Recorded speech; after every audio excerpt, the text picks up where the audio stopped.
This is my 1954 MGTF. 10 years later, they made this.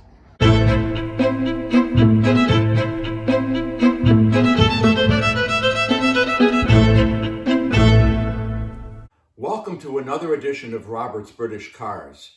Today is part 3 of the restoration of the 1964 MGB. We're going to put the transmission together.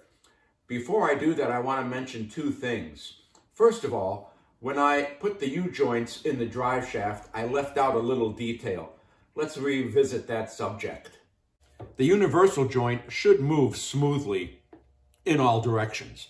If it feels it's a little binding or one motion is tighter than the other, here's what you have to do.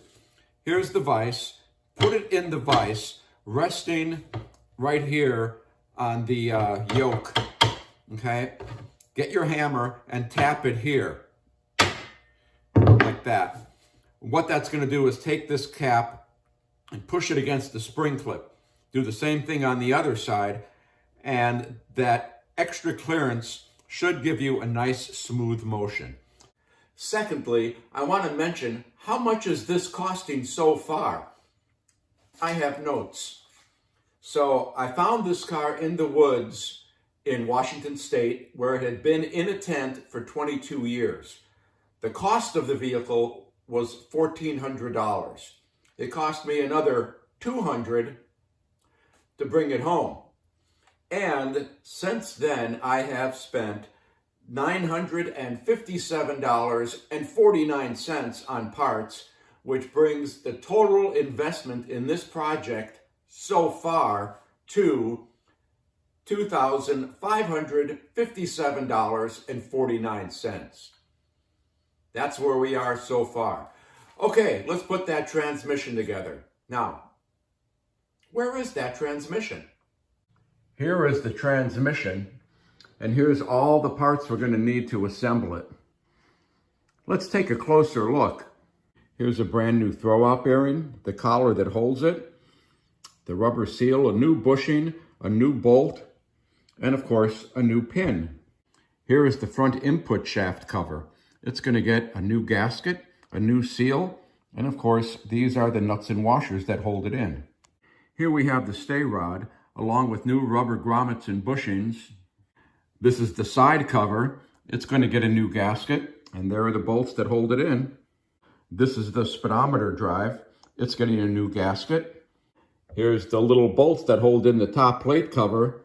New gasket to go with that. Here's the flange that goes on the back of the transmission. It's getting a new seal as well. Here are the transmission mounts. And finally, we have the gear shift lever, getting a new gasket there as well. Let's start with the front cover and seal.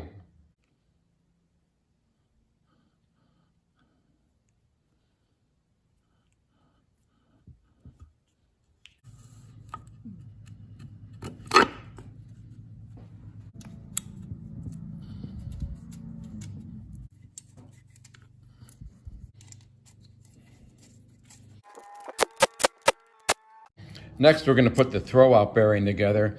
I'm just going to put a little touch of grease on these. We'll put our clips on. There we go. And we'll just take these little clips, bring them around to the back. There's our new throwout bearing. Before we put the throwout bearing and lever in, we have to put the new bushing in here. I have a block of wood here against the brass bushing, and now we're just going to force it in there. We'll try the last little bit here without the wood.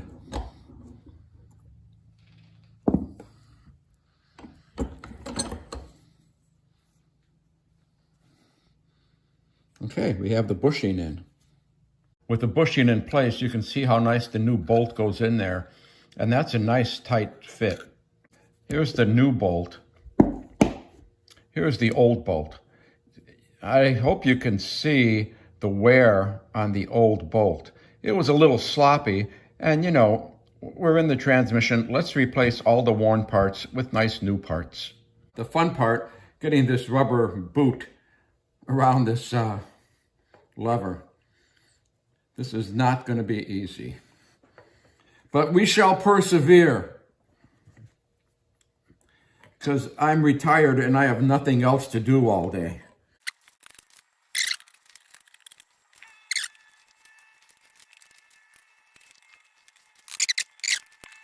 Well, we got the rubber boot on correctly, and that would really be a pain in the butt to put a new one of those on with this transmission in the car. But we're done. Let's move along. Finally, to finish out the throwout bearing and shaft, we're going to put in the new push rod and clevis pin. I just put a little bit of grease on this clevis pin. Put that in there and get the washer and the split pin in there, like that. And I'll just give it a little bend for now so we don't lose any parts later. Now we're going to do the side cover, or as I affectionately call it, the Mowag plate, or Mowag plate, because it says Mowag on it. Mowag.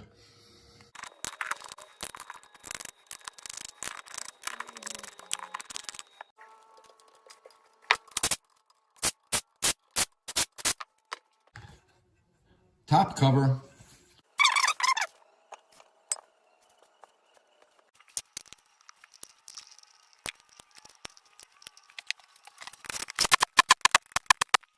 This little plug with its new gasket will go in the side here. Now we'll put some Permatex on here.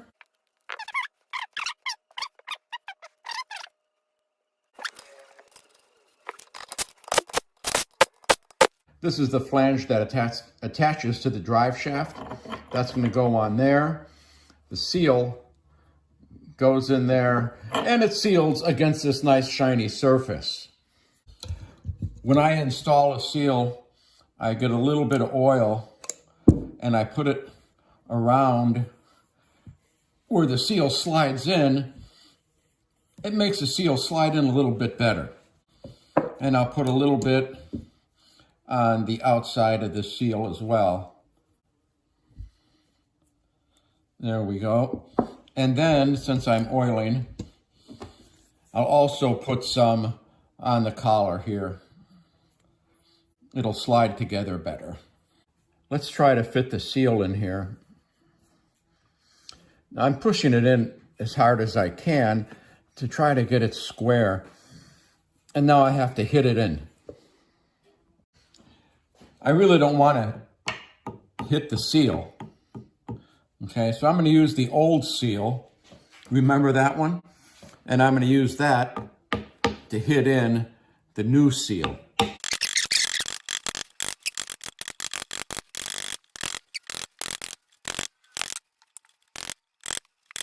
There you go. Now we're going to put the flange on. Now, as you recall, when I took this off, I needed a wheel puller to take it all the way off, so I'm not expecting it to go in very smoothly. I'm going to use this wooden mallet to tap in the flange.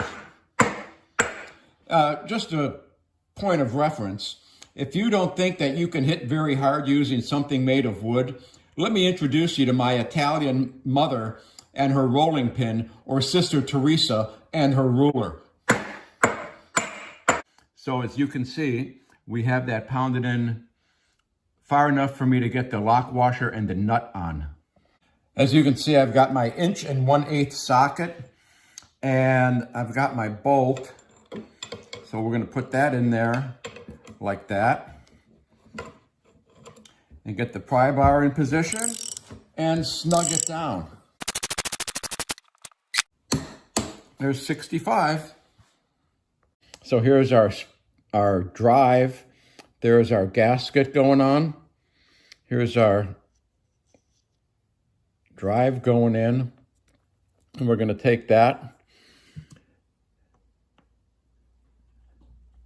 and see how this works.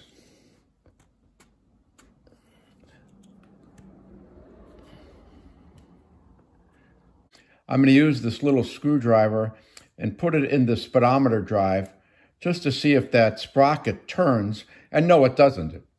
So it must be engaged. Put the nuts in and call it done. I'm not going to make these exceptionally tight, so I'm just going to use my little nut driver here on these 7/16 nuts, bolts, fasteners. Here's a question for you. How many times when you were putting an engine and transmission in a car, have you had a really hard time lining up the transmission mounts? Now, I don't know if you can see right there, but that hole for the bolt is just a hair off. It's off enough to where I can't get that bolt in. So what I did is I took these transmission mounts and my rat tail file, and I filed them just a little bit on each side to get those bolts to fit better. And there, as you can see, both bolts go in very nicely. So now I have the transmission turned upside down. And I'm going to try to explain this the best I can. The transmission mounts I have now on the transmission, and they have a nice little amount of play in them. When these are bolted to the cross member, and you try to put them on the transmission when you're putting it in the car, if these are off just a little bit, it's just a living hell trying to get these bolts in, let alone trying to get a wrench on them. So here's what I'm going to do. What I'm going to do is I'm going to take these transmission mounts, bolt them to the cross member, put them on the transmission, put these bolts in so they're all lined up, snugged up. Then I'm going to tighten the nuts on the transmission mounts and then take the nuts out of the transmission. That will hold the transmission mounts in exactly the right place, so when I go to put the transmission in the car, I'm not going to be wrestling with those bolts. Okay? Make sure you wrote that down because it'll be on the exam. With the cross member in place, we're going to try to put the stay rod in now. So I have the bushes. I'm going to put this one in first, like that, and then put this one in like that. There we go. Then get my bolt. Put the bolt in the rubber bush. You know what I'm going to do? Of course you do. I'm going to put a little bit of oil on this bolt.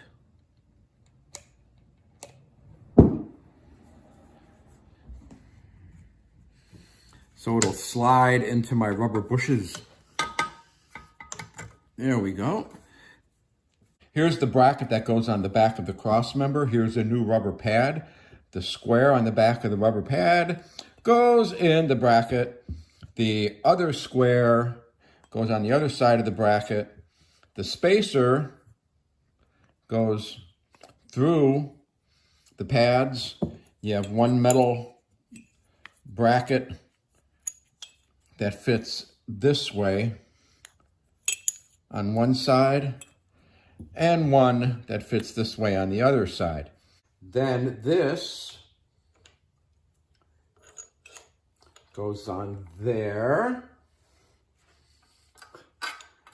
this way, and we have the nut. Finally, these little bolts go into the cross member, one there, and wait for it, one there. I'm just going to tighten these snugly for now, and we'll tighten them down when we put this back in the car. Well, we finally got the transmission done. Look, no parts left over. Oh, interesting point. This red cloth, it's what's left of the $600 drapes my ex-wife had to have in the living room. Sometimes I find joy in the little things.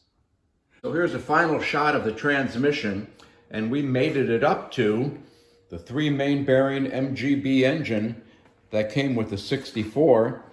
This engine has all been rebuilt. I did it last year when I first got the car, and everything is ready to go. So we're just going to store this and wait till we get the car done.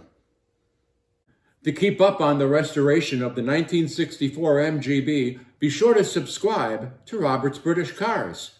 That's it for now. We'll see you on the next lap.